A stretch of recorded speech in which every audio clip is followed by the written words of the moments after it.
পেঁপে দিয়ে নিরামিষ দিনে বানিয়ে নিতে পারো এই রকম একটা পদ। খেতে খারাপ লাগবে না, এটুকু বলতে পারি। কিছুটা মটর ডাল ভিজিয়ে রেখেছিলাম রাতে, বেটে বড়া করে নিয়েছি। আর একটু আলু আর পেঁপে কেটে নিয়েছি। ওই তেলের মধ্যে একটু জিরে, একটু তেজপাতা, এই ফোড়ন দিয়ে দিচ্ছি। তারপরে দিয়ে দেব ওই কেটে রাখা আলু আর পেঁপেগুলো। একটু লবণ হলুদ দিয়ে ভাজা ভাজা করে নেওয়ার পরে দিয়ে দিয়েছি একটু জিরে বাটা, একটু লঙ্কা, কাশ্মীরি লঙ্কার গুঁড়ো, একটু ধনে গুঁড়ো, এই দিয়ে দিয়েছি। তো মশলাটা ভালোভাবে কষা হয়ে যাবে।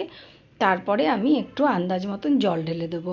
তো যে যেমন ঝোল খাবে সেই আন্দাজে দিয়ে দেবে। বড়াগুলোও আমি দিয়ে দিলাম। তো এইবারে আরেকটু নেড়ে চেড়ে জল দিয়ে কিছুক্ষণ ঢাকা দিয়ে রেখে দেবো। তারপরে আলু পেঁপেটা সেদ্ধ হয়ে গেলে ফুটে যাবে, আর দিয়ে দেবো কিছু স্বাদ মতো কাঁচা লঙ্কা। তো এই যে এবারে একটু ঢাকা দিয়ে দেবো। তো তৈরি হয়ে গেল আমার পেঁপে আলু বড়া দিয়ে তরকারি। এটা ভাত রুটি যা কিছু দিয়েই খেতে পারো। বেশ সহজ পাচ্ছ আর খেতেও বেশ সুস্বাদু। রেসিপিটা ভালো লাগলে please like, share and subscribe করে দিও।